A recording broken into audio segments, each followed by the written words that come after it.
Ding dong merrily on high, and the bells are ringing. Ding dong merrily the skies ring with angels singing. Alors je voudrais saluer celles et ceux qui sont ici parmi nous, du nord au sud de l'Alsace, et je le disais déjà ce matin, au-delà même des frontières de l'Alsace. Saluer aussi celles et ceux qui regarderont notre partage cet après-midi, puisque vous avez remarqué que nous allons être enregistrés, et cela sera mis sur le site du diocèse. Ça permettra ainsi à d'autres de profiter du partage de cet après-midi. Ce matin, une longue introduction. Nous avons replacé notre démarche dans le 800e anniversaire de la crèche de Greccio. Nous avons visité la crèche de la cathédrale, nous avons célébré l'Eucharistie, et cet après-midi, nous allons nous intéresser aux deux textes d'évangile qui sont proclamés dans la nuit et le jour de Noël. Donc le récit de Saint Luc d'une part et du prologue de Saint Jean d'autre part. Ce n'est pas une lecture parallèle, mais une lecture croisée que nous allons faire. Enfin, quand je dis que nous allons faire, c'est surtout sous la conduite d'Élodie qui est là avec moi. Et à chacune des étapes, il y en aura 7, après avoir regardé les textes, nous entendrons aussi des paroles du pape François, pour passer simplement de l'intelligence de l'écriture à aussi quelques éléments de foi ou de vie chrétienne.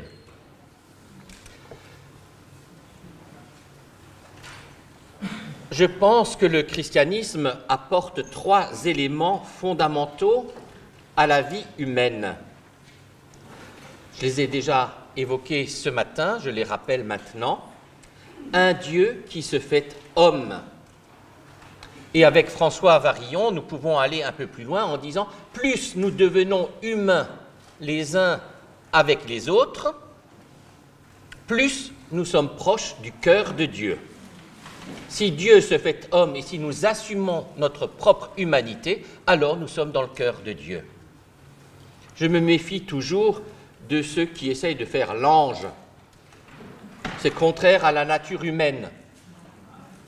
Qui fait l'ange fait la bête, dit un dicton. Notre vocation, c'est d'être humain et être humain les uns avec les autres. Deuxième apport fondamental, c'est un Dieu qui parle. Et nous le verrons d'une manière particulièrement forte avec les éléments du prologue de Saint Jean. Il parle, il a parlé hier, il parlera demain, il parle aujourd'hui. Il dialogue. Et enfin, un Dieu qui sauve. Donc voilà les 3 éléments fondamentaux pour moi dans le cadre de notre entretien cet après-midi. Je voudrais à ce stade-là faire référence à 2 grandes conversions de Noël que je ne fais que citer aujourd'hui. Il y a un des récits de conversion que vous connaissez certainement, c'est celui de la petite Thérèse, qui est très marquée par la mort de sa maman, a une sensibilité exacerbée, et dans la nuit de Noël, parce qu'elle entend une phrase de son papa, est prête de nouveau à l'effondrement, mais ce soir-là, au contraire, elle sort de cette maladie nerveuse ou psychique qu'elle a pour affronter la réalité des choses, et c'est donc sa grâce de Noël ou sa conversion de Noël. Il y en a une autre que l'on peut souligner, un homme qui se dit presque mécréant et qui va un peu pour s'occuper. Il entre à la cathédrale Notre-Dame de Paris le matin, il y retourne l'après-midi pour les vêpres et il en ressort chrétien catholique. C'est Paul Claudel. Noël, c'est pas simplement la petite crèche, je rappelle, qui pourrait ressembler au hameau de Marie-Antoinette à Versailles. Noël dit quelque chose aussi d'une conversion à consentir. Nous l'avons déjà évoqué aussi ce matin. Il y a la conversion des personnes, mais il y a aussi la conversion des cultures. Pour la culture, nous en avons déjà parlé ce matin. Et avant de relire les deux textes d'évangile, Saint Luc d'un côté et ensuite le prologue de Saint Jean, nous allons nous mettre à l'écoute d'un chant allemand, Es kommt ein Schiff.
Pourquoi avoir choisi ce cantique-là plutôt qu'un autre?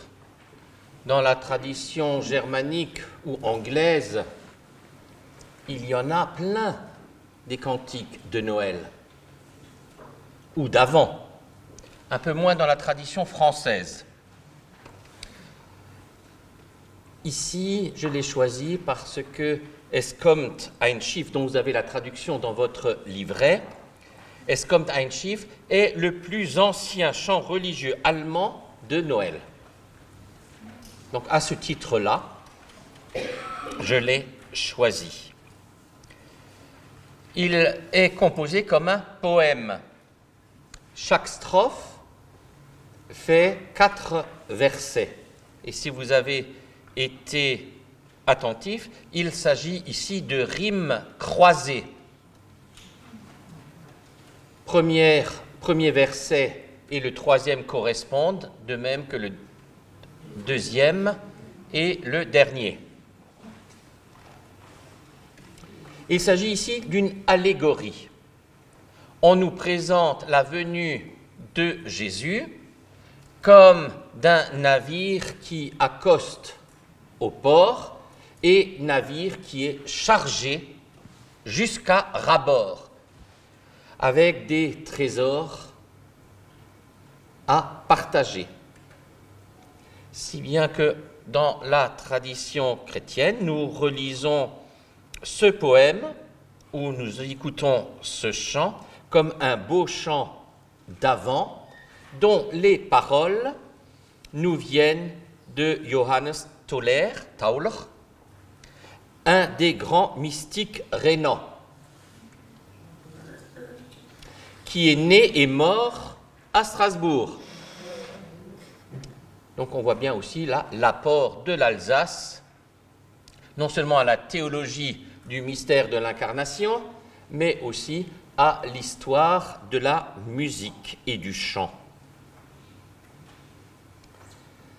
Il y a ici une idée d'abondance. Le chant nous parle d'un navire rempli à ras-bord. C'est toute la grâce de Dieu qui est communiquée aux hommes. Et cette grâce, c'est le Verbe éternel du Père. C'est tout Dieu en Jésus qui nous est offert. La deuxième strophe rappelle que le navire manœuvre doucement. Souvenez-vous d'un autre cantique de l'Avent depuis plus de 4000 ans. Nous le promettaient les prophètes. Il était annoncé, la venue a été longue à arriver. Le navire manœuvre doucement, il porte une charge coûteuse, c'est le Fils de Dieu. La voile est l'amour, le Saint-Esprit est le mât.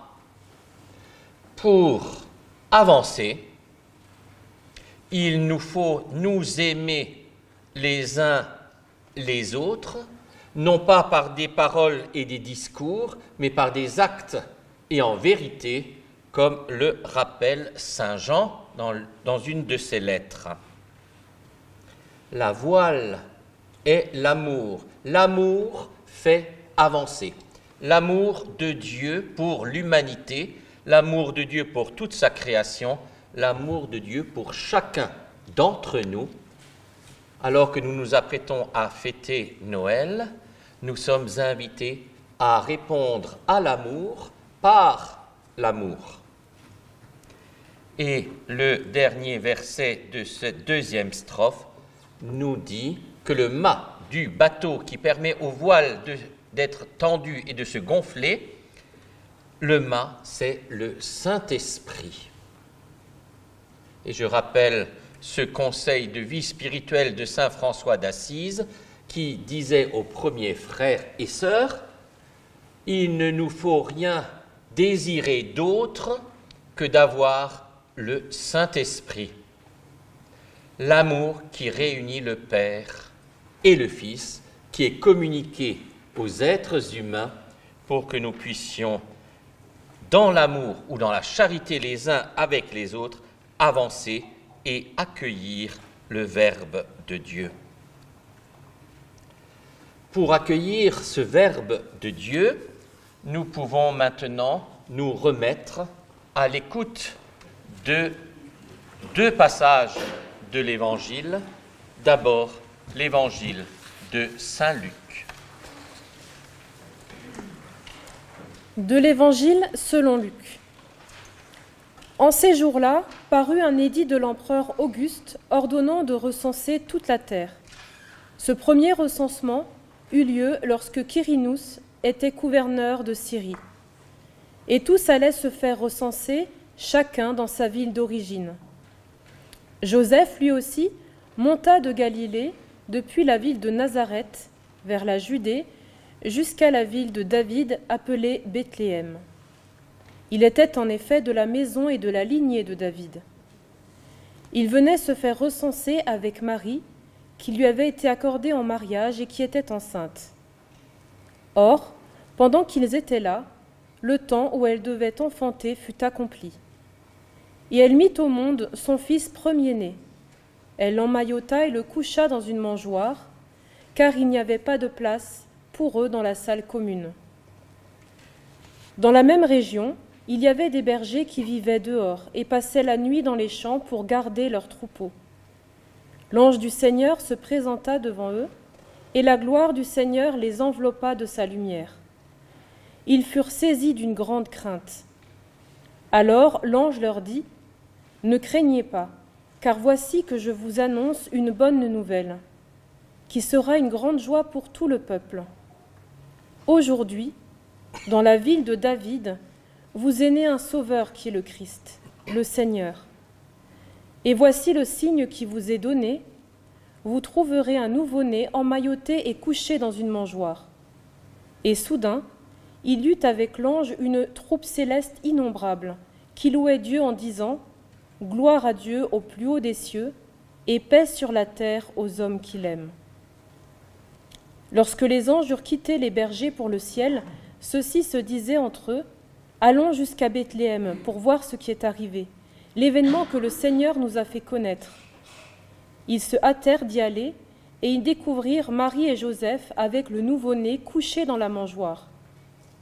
Après avoir vu, ils racontèrent ce que leur avait été annoncé au sujet de l'enfant. Et tous ceux qui entendirent s'étonnaient de ce que leur racontaient les bergers. Marie, cependant, retenait tous ces événements et les méditait dans son cœur. Les bergers repartirent, ils glorifiaient et louaient Dieu pour tout ce qu'ils avaient entendu et vu, selon ce qui leur avait été annoncé. Voilà pour le texte de l'Évangile proclamé dans la nuit de Noël. Et maintenant, le prologue de Saint Jean, chapitre 1er, versets 1 à 18, proclamé, lui, au jour de Noël, au cours de la messe.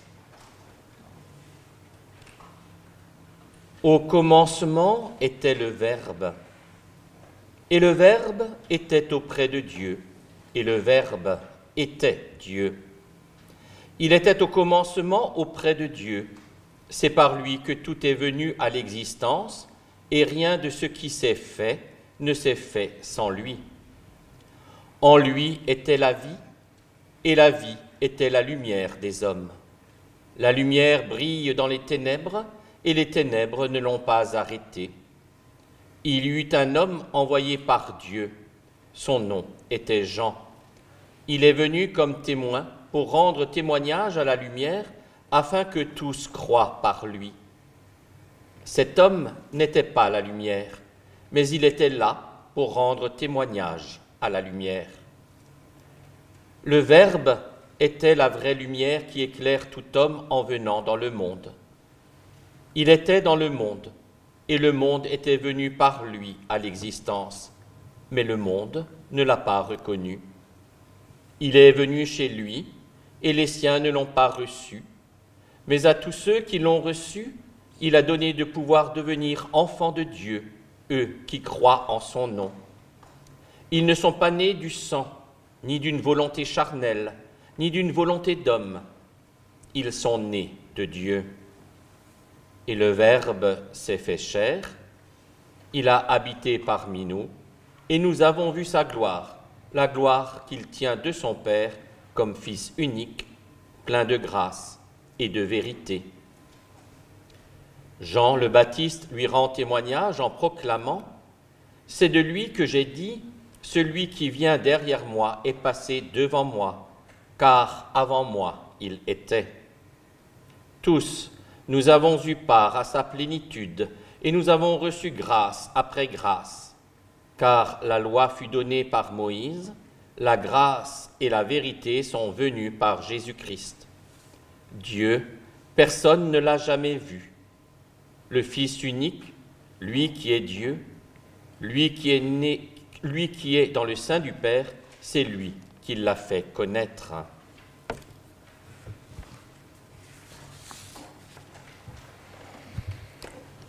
Voilà, alors on va maintenant cheminer ensemble pour faire, comme l'a dit Jean-Luc, une lecture croisée et pas une lecture superposée, c'est-à-dire pas une belle fondue de ces deux textes, je sais que c'est de saison, mais des 4 évangiles ou ici de ces 2 évangiles en faire qu'un seul, d'autres ont tenté avant ce jour et ça ne s'est pas forcément bien passé.